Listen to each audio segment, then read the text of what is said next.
everybody, I'm Mark from One Tribe, and today I'm going to talk to you about energy, because everything is energy, and the mystics and sages and indigenous elders have known this for thousands of years, and science is catching up now too. It's all energy. At our core, we're just scintillating, vibrating light and sound. And the resonance of that is peace and love. It's really important to know about energy because we're so affected by it. For example, our energy body looks like it ends here with just the physical, but in fact it extends a lot further out. And that's why our energy body hits everyone else's energy body in our environment. So we can take on stuff from other people that's not ours. We don't want to do that. We want to lovingly give that back. Equally, we can have people take our vital life force, and that's not good. We want to take that back so that we can be really whole, centered, grounded and focused so we can achieve all we want to achieve in our life. Have a little look at this diagram, and you can see that there's different levels, there's different energy bodies which make up our entire aura. And there's different chakras and meridians. It's quite a complex energy system that we're looking at. We all have auras, and we're really affected by other people's auras, none more so than someone like the Dalai Lama. You know, they come to town and they just go boof, and their energy body goes boof. And it's so vast and so big, and it's so pulsating with love and peace and happiness that it can affect a whole city. Even crime rates can go down. But what about just you and me? The simplest example I can think of is when, you know, you're having a really good day, everything's flowing, you're whistling, and you're in your office, and you know, it's just a really wonderful day. And then someone comes in and they're only there for 5 minutes, but by the time they leave, there goes all your joy, all of your happiness, and you might be left feeling depleted or a bit even agitated or angry. And this happens in like 5 minutes. They haven't physically given you anything, or they haven't physically taken anything from you, but there's been a huge energy exchange. Two things could have happened here.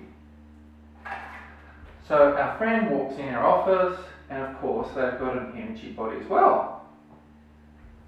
And their energy body merges with ours. Now what if they've had a shocking argument with their spouse in the morning? So they're really clouded with all this fuzzy, unresolved energy, and we're whistling and feeling great. Now on an unconscious level, they may be offloading this energy onto us, so that we end up feeling really polluted and clouded and confused.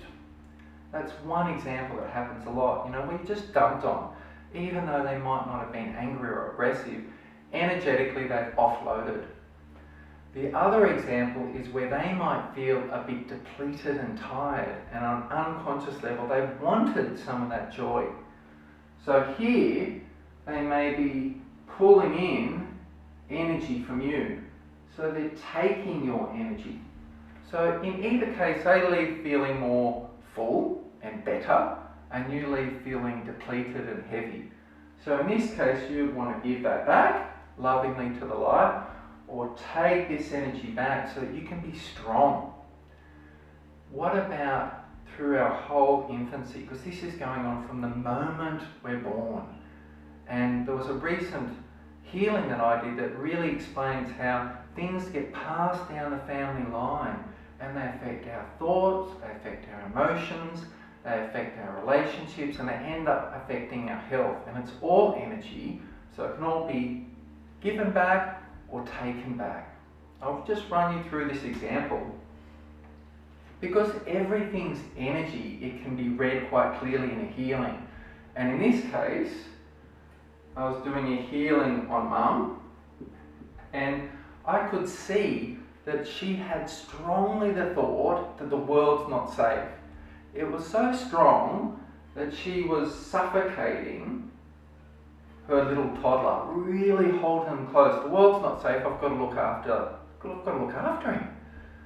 But there was nothing in her experience to say that the world wasn't safe. She lived in a great house, she'd been through no abuse or traumas of any real significance.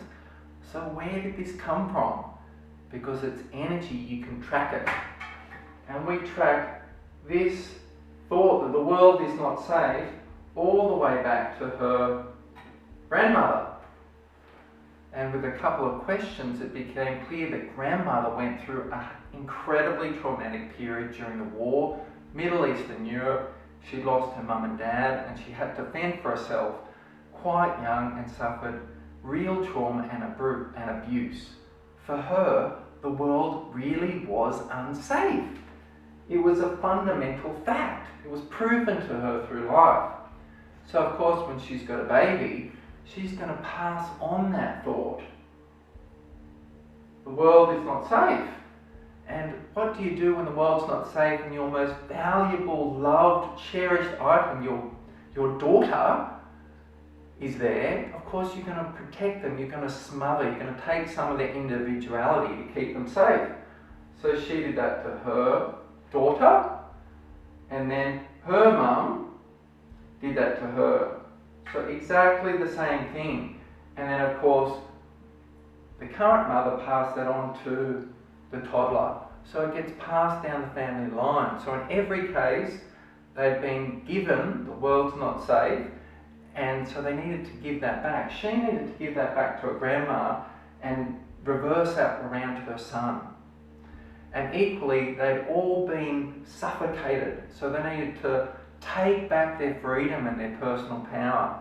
It was so strong in this family that grandma, mother and daughter all lived within walking distance. And what would have happened to son? Do you think he would have been happy to marry someone who was free-spirited, knew the world was safe and to be experienced with joy?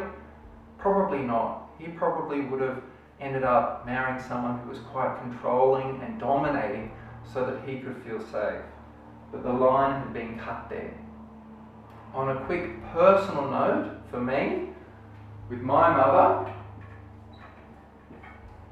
who we'll say is here, when I was being conceived and through my mum's pregnancy, my father was having an affair and left when I was 6 months old. So my mum felt terribly unloved and she went through real depression. So what happened to me was I took on from my mother in the heart area that I'm unlovable. My dad's not there.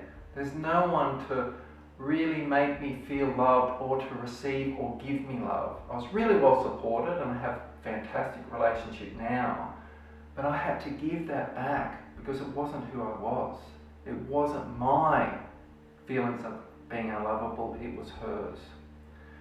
So we do a 2-day program that identifies what have you taken on from your family, from significant people in your early childhood that's not yours. And we safely give that back. And equally, what have you given away? Your freedom, your power, your youth, your vitality. And we take that back so we're energetically strong. Then we can dream in the future we want without blocks. When I went through this process myself, when I came out of the end, I felt totally free. All of the projects I wanted to do, I now could. I wasn't tripping up with this old energy and these old thoughts and these old emotions. I could do it. It didn't mean that the world was really easy and that there weren't challenges, but there was nothing fundamentally tripping me up from achieving what I'm here to do, which is, in my case, is to serve. So if you want to find out more about this course, it's a fundamental process of healing. We are totally here to serve you. We are totally committed to helping you go through this process so that you can be more empowered to live a free life, knowing what energy is yours and what is other people's. And when you have this knowledge, you can really achieve what you're here to do. Thank you for listening.